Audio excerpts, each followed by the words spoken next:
Namaste and in la catch, and welcome to this edition of One World in a New World. I'm your host, Zen Benefiel, and as always, I like to explain terms that I use. Namaste comes from the Sanskrit. Spoken, it's called Brahmi, and it simply means that which is in me recognizes that which is within you. In la catch comes from the Mayan, which means I am another you. So when you approach another somewhere, at any time, think what that kind of perspective might offer in your new acquaintance. And with that, I'd like to introduce this week's guest. It's Donna Nelham, and she is a Chief Strategic Officer,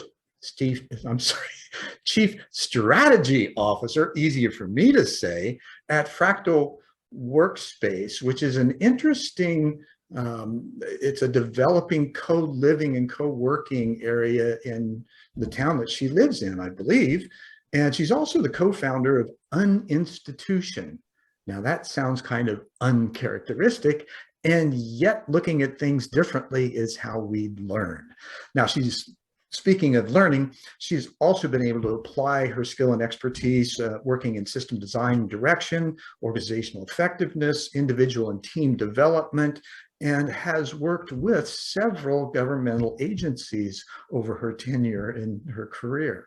And so with that, I'd love to introduce and bring in Donna. Thanks for being here. It's great to be here, Zan. And just a little point of clarification, in terms of Fractal, we're in the early stages of our journey, and we're working towards being a live, work, play community. At this point, we're a kind of a flexible workspace. The co-living side of it is not yet alive, and it'll all take some time. And the other, I wear, as you've described, several hats, but it's actually, the name is Unstitution. Unstitution. It's just the just Thank you one. for correcting me. Well, yeah, it's more just, and you know what? It doesn't matter. At the end of the day, it's whatever people kind of pick up from what they initially get, and well, it's an example of my patterned reading, right? Yeah. Well, we so think I saw something different than what was actually there, and how common is that, right? And we seek to be uncommon. Well, even when we use the words, we often mean different things, let alone. Oh, absolutely. Yeah, fair enough. Absolutely. I had a dear friend and mentor that he's an Aikido instructor and was president of the American Society for Alternative Dispute Resolution. And he says that there really is no conflict. There's just misunderstanding. And that comes from having different dictionaries when we arrive at the table. So it's kind of funny.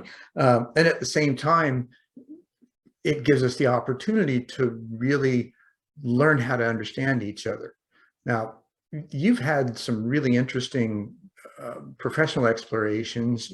Let's back that up just a little bit and kind of dive into what the impetus of that was, and how did you first connect with that desire and passion to be of this kind of service to the community and the world?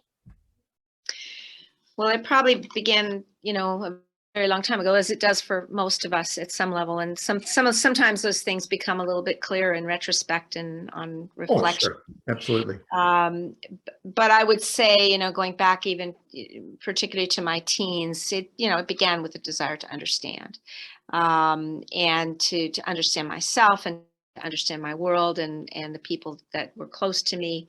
So I got into the field of psychology and had some wonderful early experiences in those years where there were, I guess, a lot of things that we're talking about today were being discussed back then, around the need for greater awareness and reflection and some of the changes. I think throughout history, that's probably been the case. It's just more prevalent today, it seems. Yeah, I mean, some things I think are really coming together at what's described as more of an inflection point. But back then, for me, it came with the idealism of wanting to make a difference, wanting to make meaning out of the things that I experienced in my own life, and to feel like what I was doing matters, that I could learn and grow. And I mean, I was always very self-directed. So I had some early experiences in my own education where I was able to work with people that kind of let me direct my own studies. And so I got into the field of psychology, organization behavior, and from a pretty young age, I got clear that working at the individual level was important, but we are part of something larger. And so that led to the interest in organizations. I mean, people working together in group settings. And that's how I got into the field of organization behavior, organization effectiveness, strategy, design, all that kind of good stuff. Right. And I'll do the fast forward thing, because what I don't think anybody cares about is the step by step of the career and the rest. That doesn't matter. No, but I anymore. would like to ask what the inner, because you're talking about self-awareness and empathic observation initially, right? Yeah. So what was that process like in bringing that inner understanding into the outer world at that age? Well, it was letting the inner out. At some level, it was being, it was having that affirmed in those teen years, and dealing with some of the things that were at odds, the paradox that was kind of there around what my firsthand experience was at times, the disconnects that were there, the feeling of being different, the feeling of not belonging, for a number of reasons, growing up. And I mean, and so what really made a difference for me was discovering that in some ways I wasn't that different from everybody else. And in some ways I was very different and unique, and that was okay. Right. And that's where I started to get more of those messages of that's okay. And I mean, it's probably later that, the expression that is attributed to Oscar Wilde, be yourself, everyone else is taken. Right. Well, for me, yeah. Well, for me, it was like, that was something that kind of came through to me, and it was good. It was really good for me to embrace that, because I guess I discovered then that it would be really hard for me to be anybody else anyway. Sure. And so there was that sort of discovering what that true voice was, that true course. And that's probably what it opened up for me, was giving myself permission to be me, to be me, and to discover who that might be. And that's been like a lifelong journey with various twists and turns. So yeah, I don't know if that answers. Well, it does. And I think also, having gone through that same process myself as a teenager, which not all teens do, we still in the throes of that investigation don't necessarily recognize that the others around us are probably going through something very similar as well. And we don't have the capacity to bring that out and articulate it at that age. And yet when we get older, that's part of the process, is being able to bring those conversations out into the open, sometimes reluctantly and maybe with a lot of reticence, because of how we perceive it might make us seen. Well, and we have to get along in the world somehow. We've got to find our place in the world. And, we're not an island. We're not islands, but at the same time, it's that I come back to paradox a lot. Things that might seemingly be at odds or at opposite ends, that really aren't. They're just part of a whole. And and I could describe some of the experiences around the exploration psychologically, and Rogerian and Gestalt and all that kind of stuff. But that's not important at the end of the day. It's just, what meaning did I make from all of that? And it was that who we are at an individual level is important. It's always important, but it isn't everything. It isn't the whole. And we are connected to something much larger. And there are ways that we can express ourselves in the world that can make a difference. And this is something probably more I would say recent years, but it's not even that recent, where I came to realize that I want to be valued for the things I most value in myself. So getting clear about what I value has been part of the journey. And the times where I have felt most at odds or disconnected or not belonging and feeling the most pain and anguish are the times where I found myself in places where it felt like I was not valued for the things that I most value in me. Now, let me ask you, I totally understand what you're I know you talking do. about. I know you do. Yeah, having gone through that myself. And here's where, maybe part of the disconnect comes from, and the questions that I had at that time was, how do I express myself better so that I'm understood, as opposed to having this question mark in others' minds? Because I think that's, or at least that's my perception anyway, where some of that disconnect takes place. And I think it's partially because I can't articulate well enough yet, and or the listener isn't really either caring or tuning in and wanting to understand. Yeah. Well, again, if I put it in the context of my life journey, the disconnects that I'm referring to the most have to do with, several years of working inside organizations, different kinds of organizations, public, private, not-for-profit, small, medium, large, all of that, where at an individual level, there was a good understanding as we worked together and did some really good things. The disconnect had to do with, in a sense, feeling that the world wasn't ready for the things we were trying to do. So that even the best work that was being done, me, colleagues and clients or whatever, they weren't sustainable because the CEO would move on and everything would crumble. And to me, that, I hit a point where that became really, really painful, because I was in it for to really lead to some worthwhile changes and results. And so that kind of takes me down the course of saying I hit a point where I felt very disillusioned. I mean, I could see, I understood, it's okay, this is what's going on, meet people where they are, that's all good.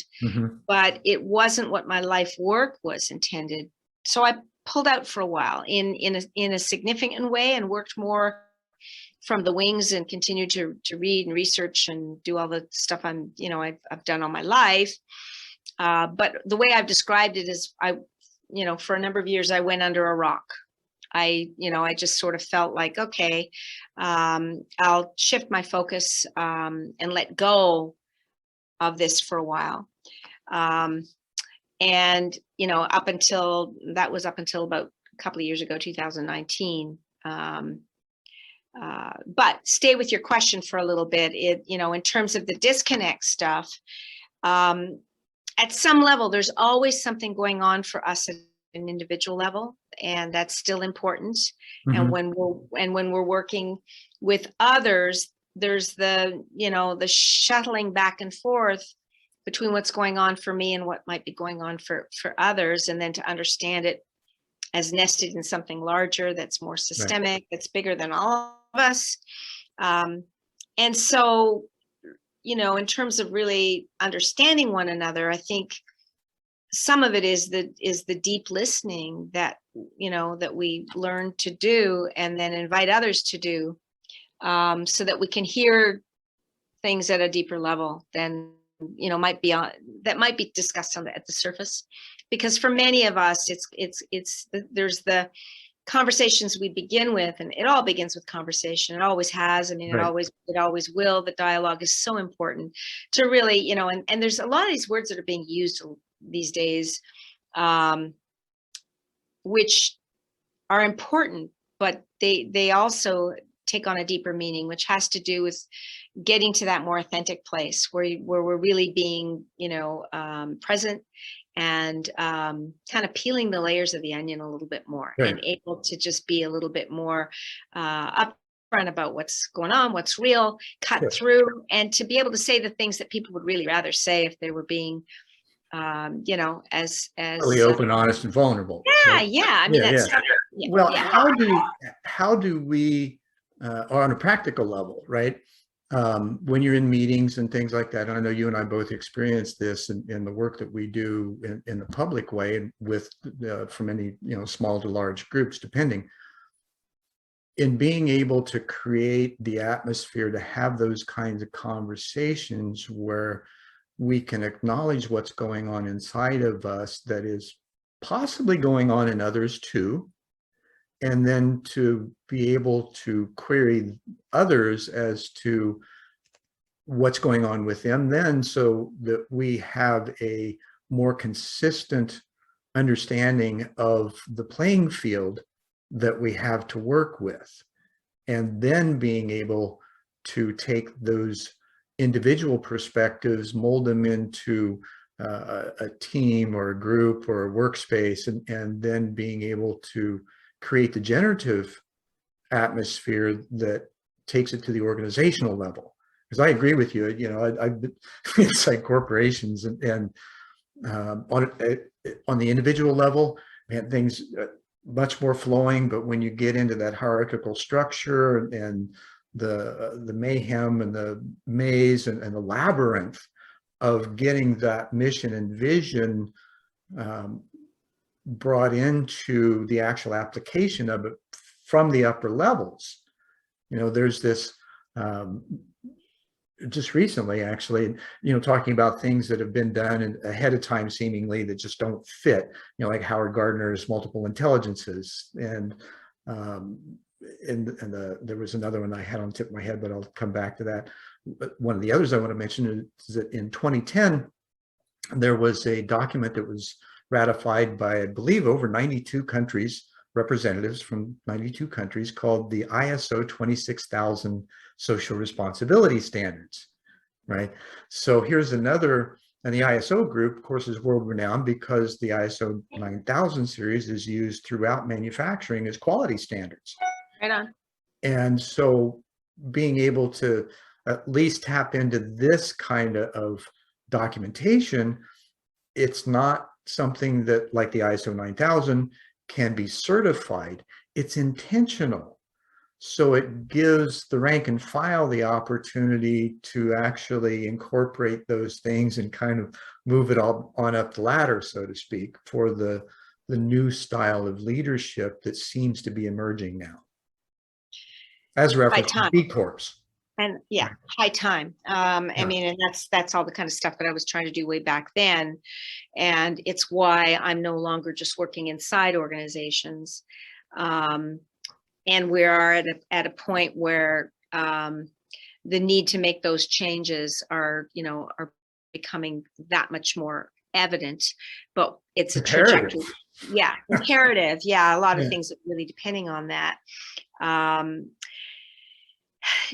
You know, and there's a lot of, I mean, we bring different lenses for understanding the organization, systemic thinking, and all kinds of, you know, different ways of working with people, and really understanding organization design and ways to organize work so that it can effectively get done, achieve some worthwhile purpose in the world, and also give people a sense of meaningfulness and a sense of what is, you know, what the work and the roles that people hold, has that fit into something that's larger, but also lets them be who they are at the same time. I mean, that's what much of the work was all the way along. But I think to answer the question, and it's not a definitive answer because there are no definitive answers. There's just sort of pieces of it. I'll bring you up to date around the, you know, where I got to. Went under my rock, came out from under my rock, when sort of family and friends said to me, you know what, you're going to waste. they didn't say it in so many words, but at some level it was like, you've probably got some things you can offer the world, and it's time to come out. And that's when I decided to kind of reframe who I was. And I no longer felt comfortable in the skin of calling myself a consultant, because I had been doing a lot of thinking, reflecting, reading about all the things going on in the world across multiple disciplines. And it felt like something that was very different that was needed. Building from that, because it's all nested in that. It's not either or, it's and you'll hear me use the word "and" a lot, because I think we need to make space for, a lot of things. So, right. Well, it's similar, this is so, and this also is something we need to consider. So there's that opportunity of transcending an old paradigm, the paradox, and recognizing and revealing something new, even relevant understanding and knowledge that's already present. We're just bringing it into that moment as a reference to make sense. Yeah. So we're at a time where, everywhere we look, everything's broken. Now, out of that brokenness, there's an unfreezing, and there's potential for new growth, new things to blossom, to growth up through those cracks, those chasms, those things that are both broken. And many of us are talking about living in this liminal stage, this in-between stage of the old story is it's not it's not quite gone, the new story hasn't quite been shaped, and this is for many people a very uncomfortable, unsettling time, and especially when there's the variety of and I'm going to bring in the term synchronicities, right, that take place when you're having those inner and outer reflective moments, and you have questions or thoughts, and then the recognition of that seems to be reflected in everything around you. And I would say that it is, we just don't have that deep awareness of it, or the ability to pay attention to it enough to observe it on a regular basis, because it seems to be there and prevalent, right? And then being able to internalize that and not be freaked out by what appears to be so magical in the moment, right? And because that has a tendency of just making us go into the woo-woo state, right? So the liminal, some of us yes, some not so much. Well, there's still that oh my gosh, what do I do with this? And so how did you figure out how to create that space for you in the recognition of the liminal, and also bringing it into more of a practical application and recognition among others? Okay, so a couple things. At a personal level, I'd have to say that when I was in my 30s, I came to the conclusion that I was living in that neutral state. I was living there. I've been living there for years. So my life has been one big doorway at some level, living in that kind of liminal place. And I've had to grapple with that kind of ambiguity of feeling like I'm in between. Sure. And which is often misunderstood by others because of the lack of direct experience of it. Because we're kind of a rare breed that live in that space, right? Well, there's this sense of, people think that if you're in that space, it's about waiting for something to happen, or waiting for somebody else to do something and it isn't. Yeah. And yet we're not masters of the universe. There are things that are outside of our control. And it's like that pregnant pause, right? Yeah. Where there's an anticipation of something coming, and you're aware that it's going to, and you make yourself available to interact with it when it does. Yeah. So I come out from under my rock. I say, I can't see myself working inside organizations anymore. This is something that's larger than any individual organization. That's part of what's wrong with our world, is this disconnectedness, this separation, the kind of story of competition and scarcity and economic model that is broken and is not life enhancing and regenerative. And I mean, everywhere we look, we can speak to these things that are really not working very well. And I call that the profit over people and planet agenda. Yeah, and as long as we keep trying to approach things from winning in our own, whether it's in our backyard or take it up to the, the corporate level, we're missing the boat. And now, if there's ever a time that that's become evident, look what's going on in the world. So Right. we need all of these things. And so one of the things that really is of concern to me and others who are kind of coming together and joining with us is a recognition that we can't, even those that are fundamentally agreeing on how things are broken are getting into arguments and debates about their brand of solution or their conceptual framework or their methodology is the way to go, whether it's, described as a magic bullet or even a pretty robust worldview, as if that is Which the is whole. sure, and that's the old hierarchical, top down. I have the vision, and you're going to listen and respond, and there's no sense. An old friend of mine, may he rest in peace, told me one day, he says, "There's no ego without we go," and to align that, it doesn't diminish the ego; it just realigns it with a higher purpose. It's nested. Yeah, So, yeah, exactly. the move from ego to eco,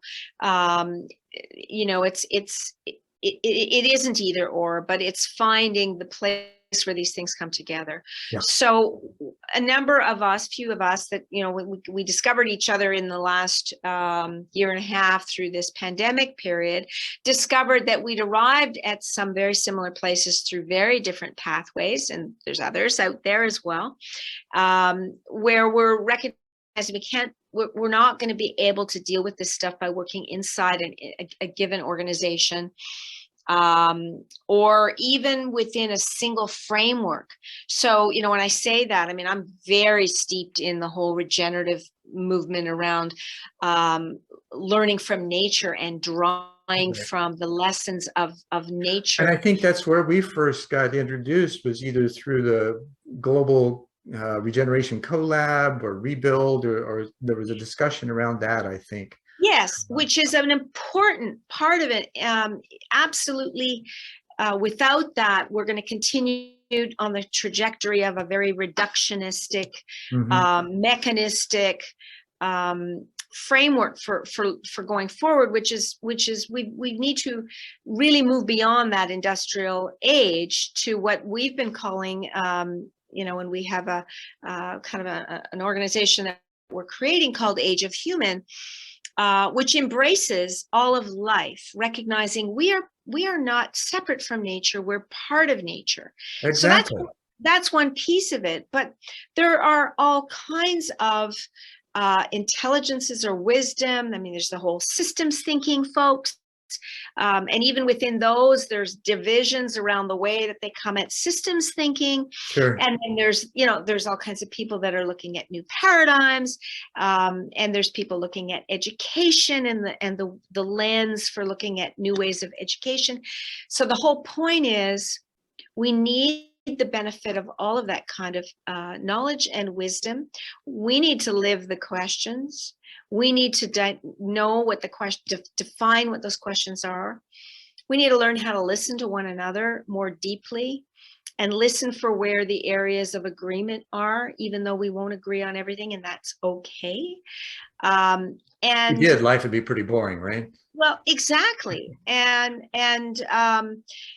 so that's how Unstitution was born, for example, it's working in the space between, it's kind of the connective tissue that is to work towards building binding coalitions across business, government, and civil society on the ground, bringing some of the stuff to ground in ways that people can truly understand and language they can relate to. And so some of this will be bioregional work that's done in any part of the world. It's global and it's local. But it will also be bringing people together who do have some knowledge and passion around things like money flow, because money's important, our economic models, or education. Let's bring people together that are all working on the rubric of education. Or how about land and and the way we look at places and land, Right. and property and real estate. Well, and even now with this movement from office to remote working, the opportunities now, you don't have to live where you thought you did, right? You can choose to live in an area or with others that have like mind. Now, this is just, beginning. The Rebuild Festival is one of the things that kind of opened that up. The CoLab is another. And these kinds of things are kind of new and yet not. There were communes back in the 60s, kibbutzes in Israel and things like that. So the idea really isn't new. It's how it's being implemented that has kind of a refresher course along with it. Yeah, I think, okay. I mean, that's an area we can touch on and is close to my heart, in that I think we have a crisis of community. We have a crisis of belonging in our world. We have a crisis of loneliness. I mean, all of these things go along with, these are all pandemics at some level that are going on that are sure. Kind of and when we're told to stay away from each other and be afraid of each other, that just exacerbates the whole thing. And there's not a bit of truth in it, in my well, it's also, in some ways, Zen, it's also brought people together in some new ways, and yet it's got all those risks. I mean, all these things that are going on in my mind is that as we talk about this, hope and despair. I think we're living in this very delicate time where we walk that fine line between hope and despair. And I think we need to stay open to the reality of both, because they're both very real. And out of the hope comes the vision for how it could be different and how it needs to be different, and recognizing when we live in the gap, when we live in that liminal state, we also are very much in touch with what isn't yet, and right. The despair and the fear of what might be.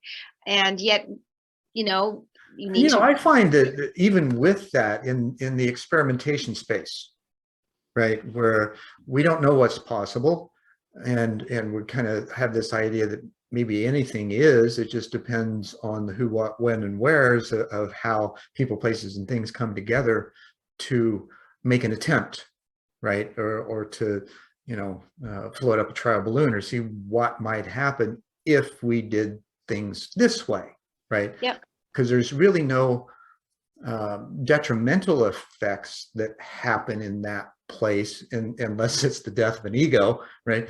And that's not really detrimental, but it gives us the opportunity to learn how to work together better. Yeah. So we're living in a time that's much more fluid. We're living in a time where things that go on over here in this part of the world really matter to the whole world in a way that, historically was not the case. And that's what's so different now if we just look at climate emergency that faces us all. Sure. And the whole shifting world of work and place, well, that's been going on for a while. It just got really accelerated in the last 18 months. Right. So it's, and we didn't really know how to use the virtual world real effectively. I mean, there were people who were experimenting with it, and now there's this impetus to, okay, here's a whole new world that's available to us. Let's figure out how to use it to the best of its capacity as well as our understanding. Exactly. So work is no longer a place as if it ever was. This is creating this great push to rethink everything, rethink organizations, rethink place, rethink community. And herein comes this amazing opportunity to unleash creative potential, the spirit within people that have, for so long, people have been boxed in and put into roles that don't acknowledge them as whole people, who are have play multiple roles and right. are growing and have so much more to potentially offer in the ways that they work inside organizations or even in the community or whatever. So everything is kind of opening up. at this point, and again, back to why we created Unstitution, was this becomes a vehicle for bringing people together across different disciplines and sectors to work on this kind of stuff together and to make some breakthroughs. And it's not about it's not a business. It's not about us, Right. this thing that we're calling Institution. What we're finding as we, build this work net is that we're meeting all kinds of people like you and others all over the world that have all been chipping away and trying to do some things. And we're saying, look, there's got to be some ways to bring us together and to bring this stuff to ground so that it can be used at this amazing point in history. And that's really, I mean, we're catalysts and we're conveners. And we were described when we first, formed, we were first described of, oh, you're a think tank. And we said, well, no, we're more like a do tank. And then recently someone said, well, you're a link tank. Is there a B tank?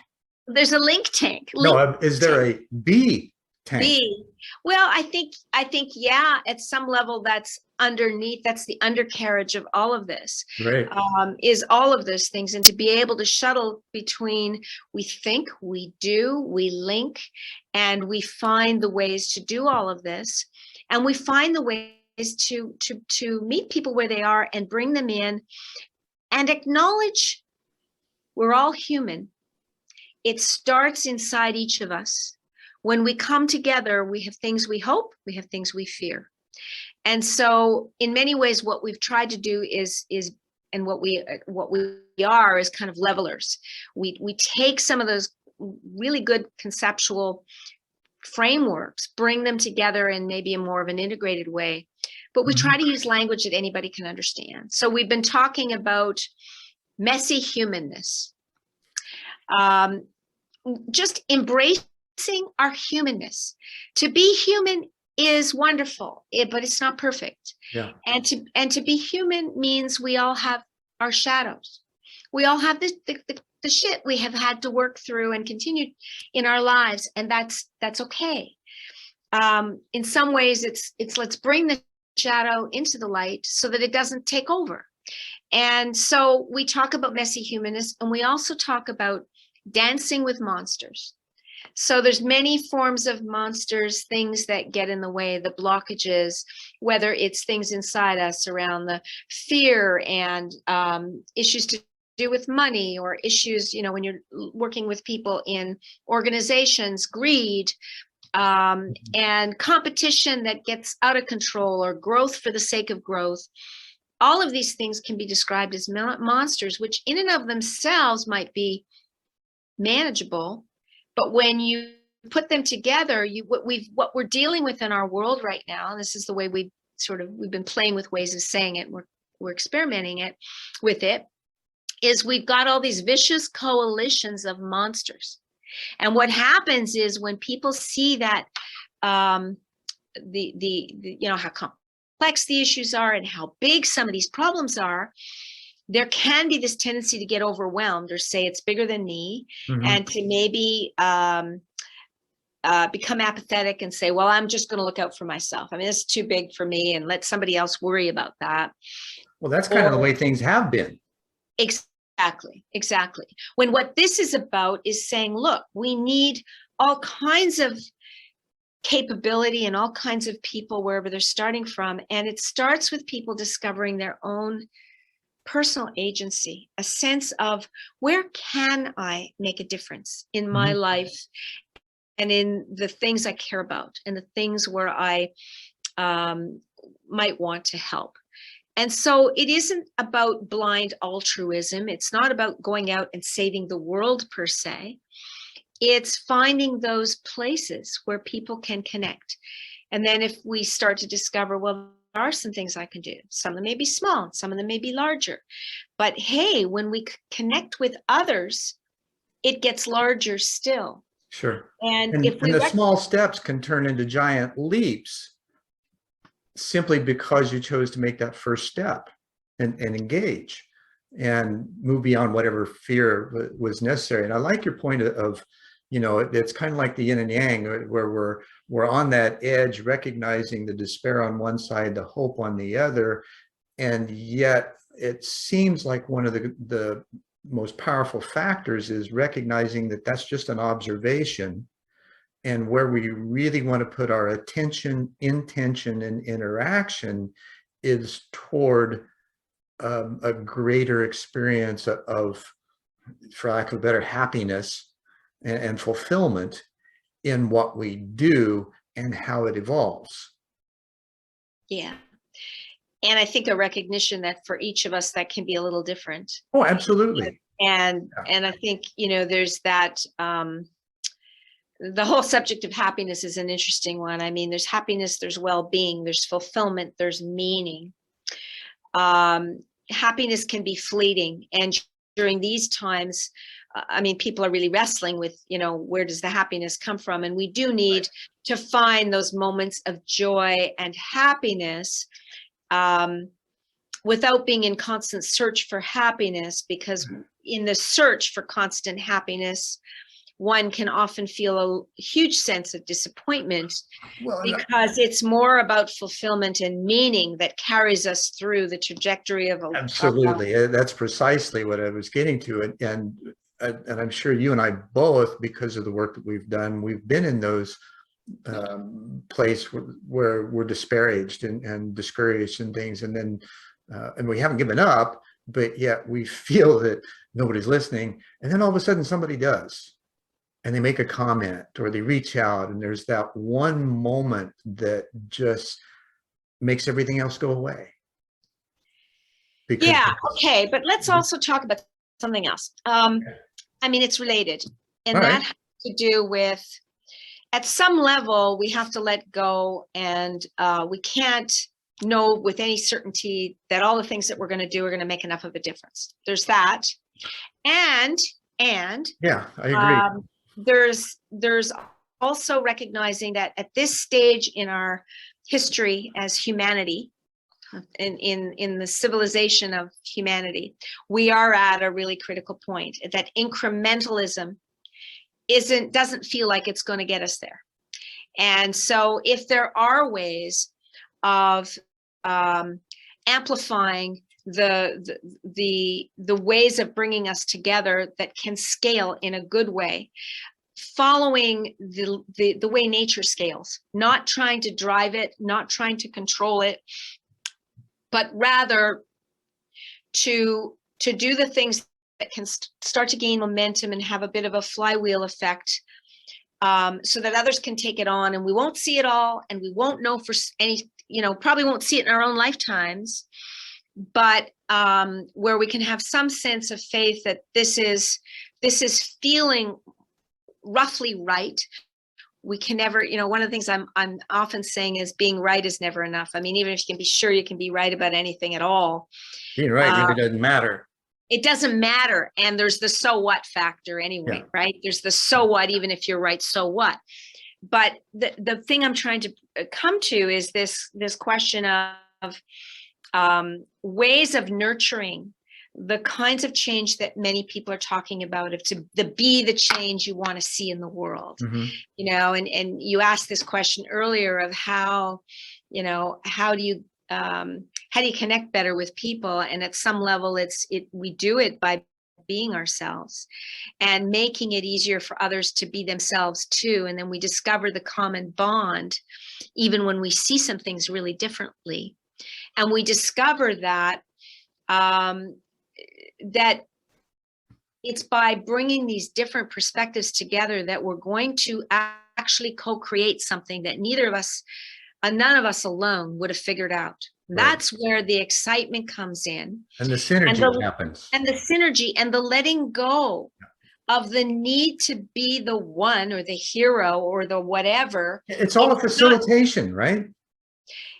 Well, yes and no, in that even, we struggle with language, right? The word facilitation has also been used for many, many years. And there's still this notion of we're trying to facilitate a certain outcome. And there is a need to do some letting go. And maybe there's other terms that I think that we've used, like stewardship, navigation, the Sherpa, the shepherding, all of those things I agree with those, and yet facilitation for me holds a special meaning because it is moving something or helping to move something forward. Yes. And so when everyone can be a facilitator in that space, right? The attention to what's happening internally and how it might affect the external and the insights, the ahas, the possibilities, the new ideas that might move things forward. Because this is one of the things, and I'm going to see if you kind of see this too. When you're able to have those open conversations and every voice is being heard, or at least there's a willingness to hear it, that doesn't mean everybody's going to speak. And yet, even those that don't speak, if the importance is intense enough, somebody will say what's on their mind in the group.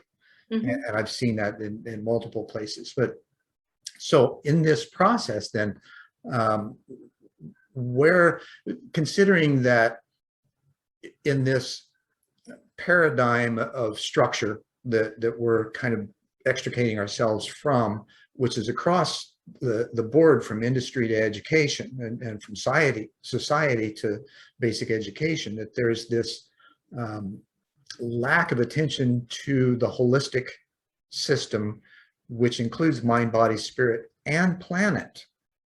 And now there's this new paradigm, kind of this new model that's being built, because we're tired of fighting the old one and realize that, yeah, we really can't do that anymore, because all we're doing is feeding it energy when our attention may be better elsewhere.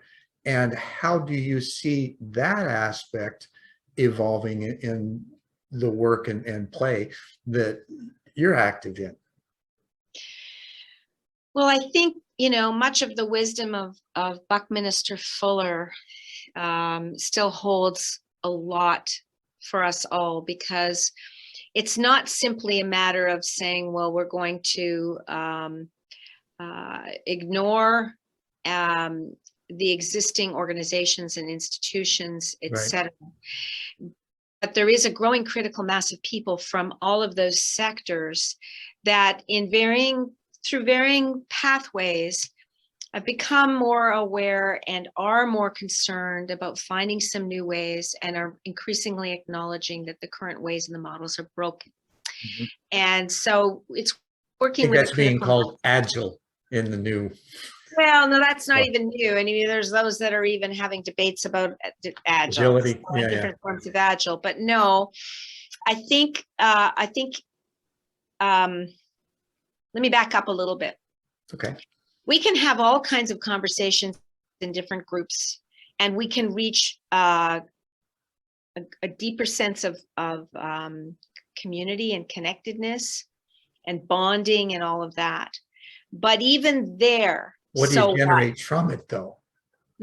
What do you generate from it? That's the point. That's the point. So even there, it's kind of so what? Because what happens is people leave and they go back to wherever their lives and whatever they're doing, and that beautiful energy dissipates, and after a while it fades, and people wonder if it was really real, and what do I do with that? And the biggest problems that we're seeing is in the follow through of some form of implementation. Right. So let me bring it back to that. And it's not about action for the sake of action, or implementation for the sake of, oh, let's just do something. Because we also know that action, with all the best of intents, often leads to things that just create further downstream problems. Because they're short-term solutions rather than long-term objectives. Yeah. And in the short run, it might feel good. It might feel like, look at me, I'm doing X. And one small example of that is if we were to even look at all of the energy that's going into solving certain problems, the charities, the not-for-profits, huge money and huge organizational machines that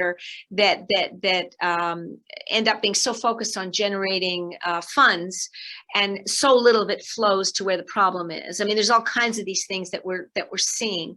So therein comes the big so what, which is why I think what we're trying to do is mobilize energy amongst those people that are saying, oh, we need to do some things differently, and to bring people together across business, government, civil society, okay, in real places. There was one of those nice synchronistic universal punctuation points with that comment. At least that's how I heard it.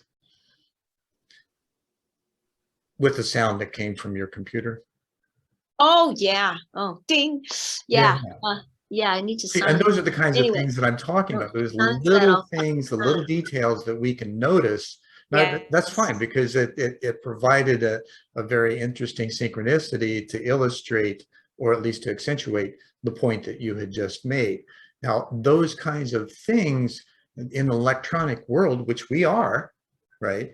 And so there's all kinds of interaction happening between us and our technology, whether it's a cell phone or computer or whatever, that is in that liminal space that we don't always recognize. We just think, oh, that's just weird, right? And yet, if there is a consciousness involved in all of this that's connected to everything, why wouldn't we have those kinds of things? And is it so bizarre to at least acknowledge the potential of them? Well, yeah, I mean, I think we bring in all those threads. Technology is an enabler. I mean, I think there's times where we think of technology as having a life of its own and being a driver.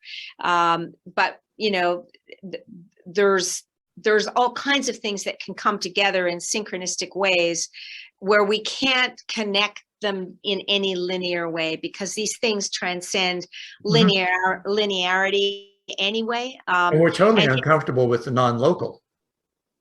Yeah. Yeah. So, I mean, there's things that can be happening that strike us at a very global level. I mean, you are in your part of the world and I'm in my part of the world, and we're having this kind of conversation, which is almost like the continuation of other conversations we've had with other people. Absolutely. You know, which is why probably one of the things that I would describe in what I do, very much what I do, is I'm a cross-pollinator. I, you know, like many people, connect people and discover people, and we, you know, we build bridges to the things that we're doing, and then bring them into, you know, what we're currently describing as our work net, which isn't the only network of networks, but it's building bridges to all those different things that we're doing, which brings me back, brings me back to that issue of incrementalism. Okay. Yeah. So if we just sort of individually plot away at things that we think are going to make a difference without finding ways of building more bridges and connection between us, it doesn't feel like it's enough. And so there's some of us that are working to work in that space in between, to bring people together towards mission critical kinds of stuff. So it's not just a group of people that all kind of come together and discuss our different views and then dissipate and go out into the world and do our thing, but rather bring those different capabilities together to actually address real issues on the ground in different parts of the world, learn from that, and then be able to apply that learning in other places, very fractal-like in other parts of the world, so that we can start to get more of that building of momentum and learn from one another. And which is part of the difficulty that we have, in spite of all this great communication and technology, which gives us access to all kinds of stuff. We often don't know about some of the wonderful initiatives that are going on in various parts of the world. And so if we can, you know, if we can find some ways to connect those things, and technology can be an enabler around that. Absolutely. And there are a number of groups, and if you could just do a Googling of some that are bringing these opportunities, communities, and organizations and things that are showcasing them, if nothing else, just to say, hey, you know, look at all what's happening, because there's multiple layers of connectivity and activity on each one of those that is still a similar hierarchical structure, but it has a different energy that's flowing through it. And speaking of energy, I've often wondered, and maybe you can reflect on this, is in the intention on finding answers and having the relevant questions to do so, do you find that in the collective, or that there's this, and even from an individual and conversational level, that somehow these conversations are kind of rippling through the ether, the thoughtmosphere, whatever you want to call it, through that layer of connectivity that we know exists but aren't necessarily consciously tied into? And then, with every solution, or with every challenge, there's a solution that is a natural solution, right? Whether it's just, it has its own solution, right? Mm-hmm. And so do you see that kind of in play, where the questions are present and then the solution just kind of bubbles up as a universe response, if you will, that's easier to pay attention to, rather than trying to project what we think might be a solution based on what we think we know? Possibly. I think we have to believe that there's, okay, if we just even think about what complexity is all about, and chaos, and the reality that we can't know everything, and yet there's a larger knowing that starts to happen and evolve, a larger kind of consciousness, collective consciousness. We can't map it. We can't say this led to this, led to this, led, but when you consider the composite of all the different experiences and the things that are the confluence of what's going on in the world, there are things larger than us, and there's the mystery in that, and there's the magic in that. And for each of us, we may find different ways of describing that, or making meaning out of that, or explaining it. But I think some of the letting go is to try to explain it. Because I don't think there's any single explanation that can quite capture it anyway. Okay. Could there be, though? Sure, there could be. Okay.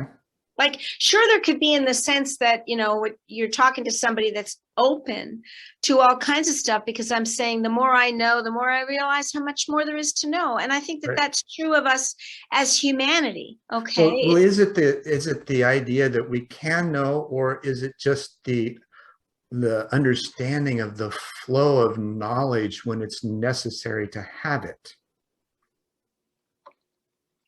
I think what I take from this is, I think that there's value in accepting there's more, and being open to more, and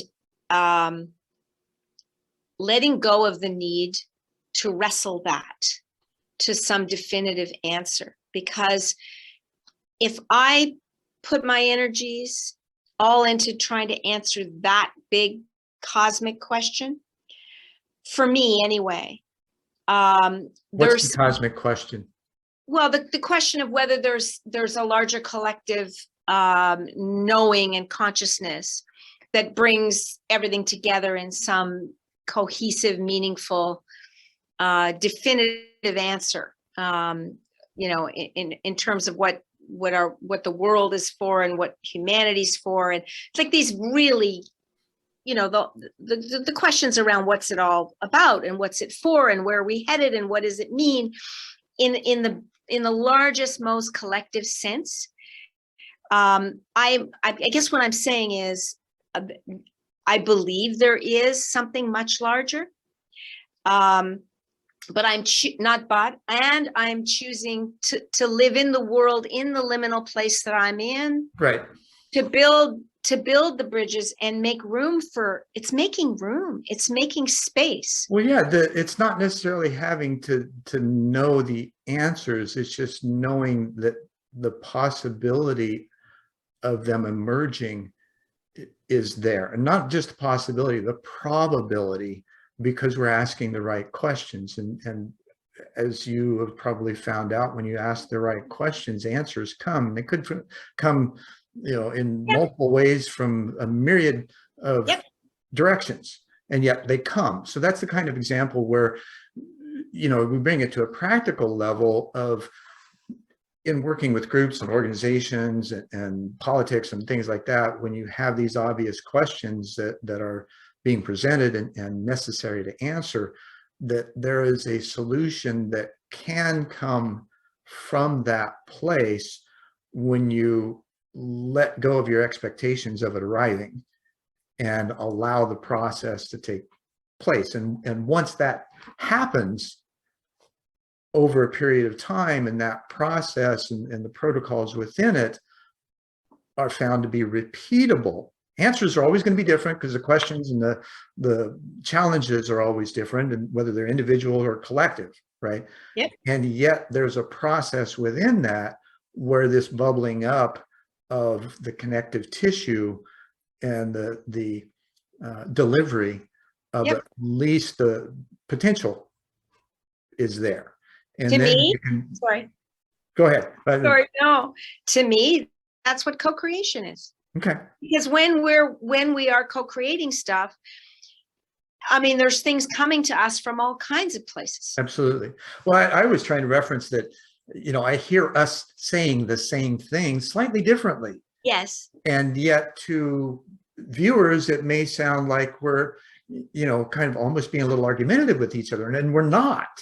We're coming at things from the same kind of thing than just expressing it from our individual perspective.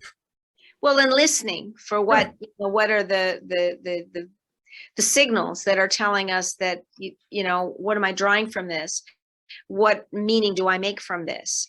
And yet recognizing you and I really are seeing these things just from some different vantage point. And we also know that we're often going to be in conversation with people that don't have this worldview at all, Right. and are seeing things from a totally different vantage point. And I guess if there's any point I'm trying to make here is we have to make room for that too.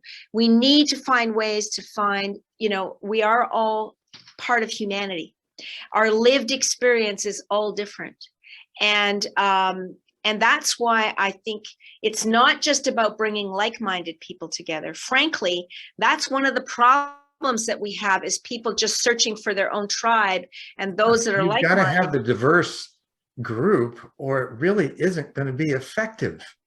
It's only going to be addressing minor aspects that don't include the whole, because you're missing it with the lack of diversity in the group. You're missing much of the, you know, a huge percentage of humanity in that, Right. Which, you know, we often describe as just ordinary people, and the various stakeholders. You know, if we talk about what is, you know, caring for all of humanity, all of it. Right. And so that includes people that are, you know, and first encounter, we may think, oh, I don't agree with this person. And part of our problem in our world these days is just how polarized everything is. Well, and yeah. and the idea that, hey, I'm doing this and I think you ought to be doing it too.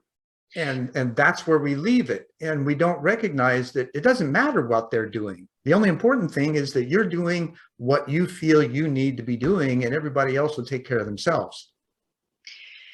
Well, okay, so let's bring this back to some recent conversations that we've been having too, around how to bring the individual to something that is larger, mm-hmm.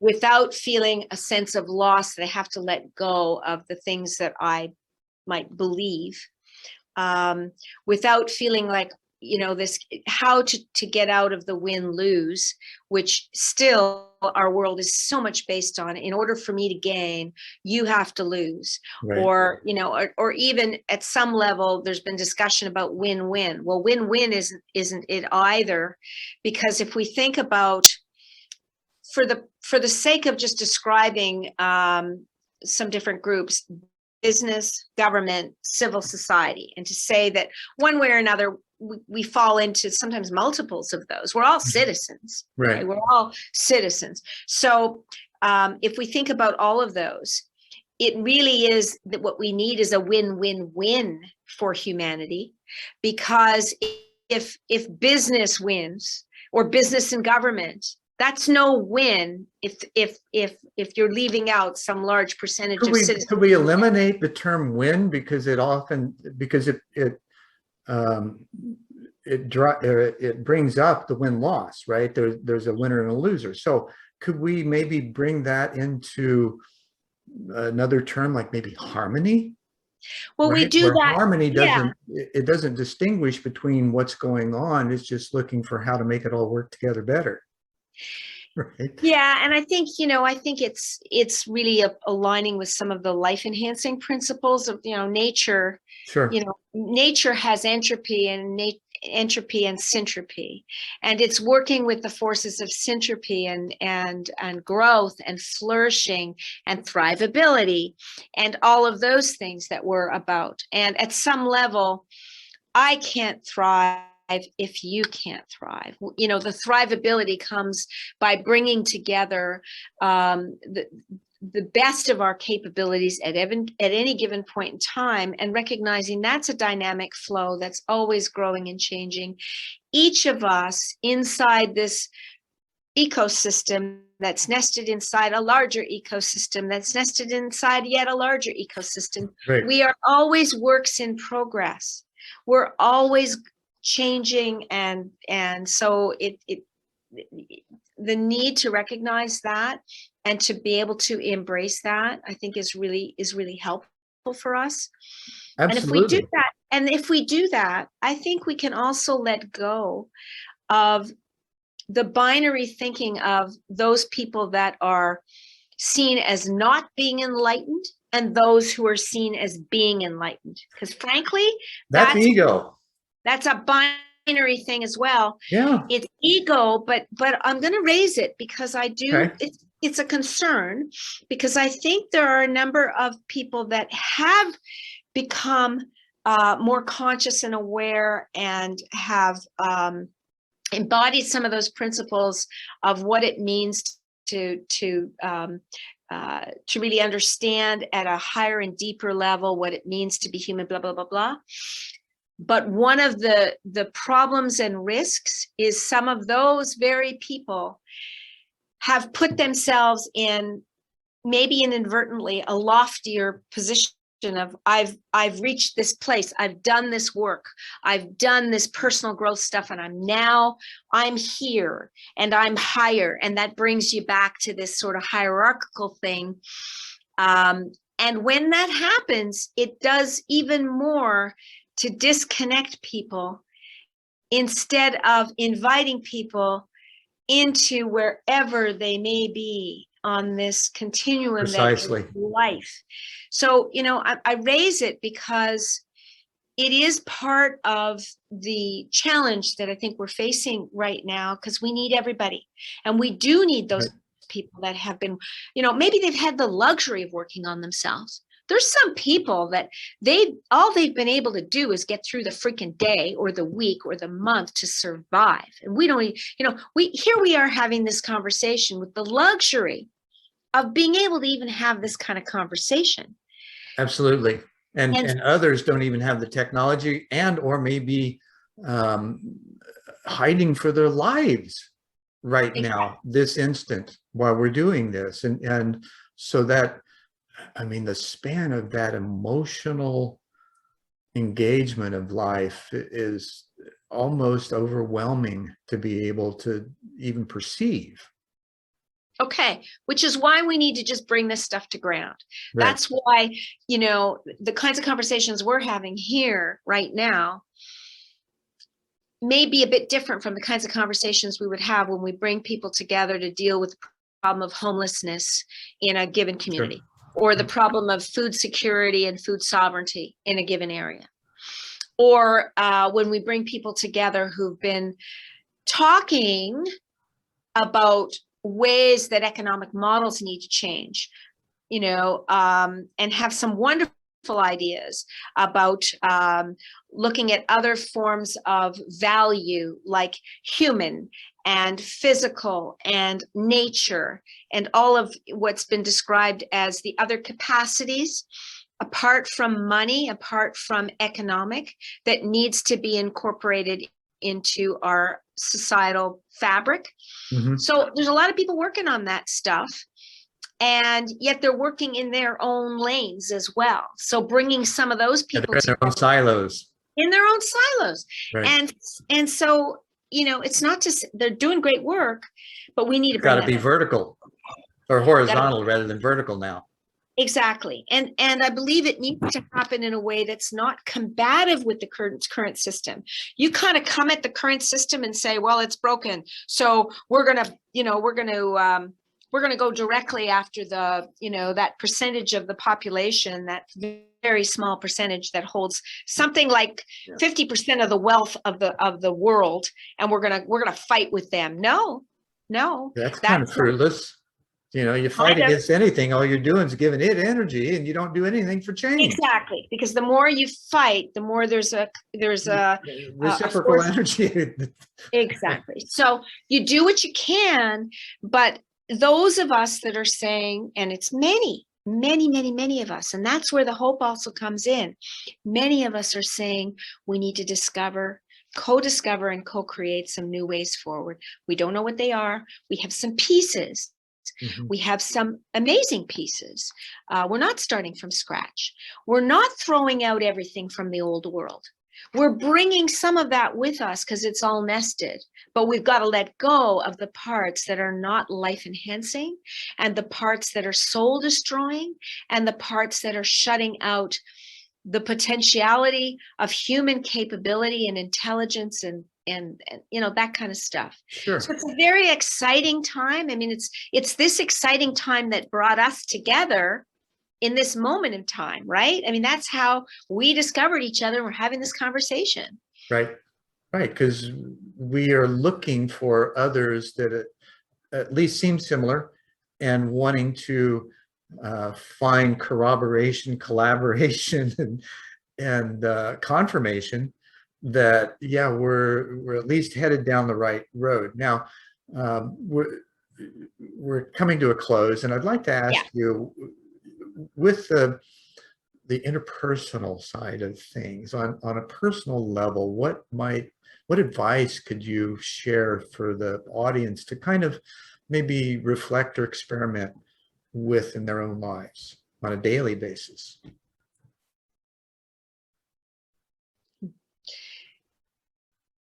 I mean, it starts with listening to the inner voice.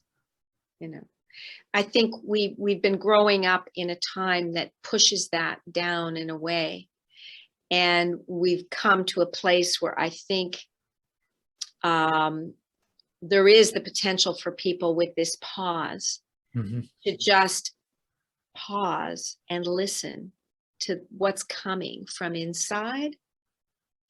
Perhaps ask questions about it. Yeah. What's maybe out of balance in one's own life? Where do we find meaning? What are the things that are looking for expression somewhere in some form?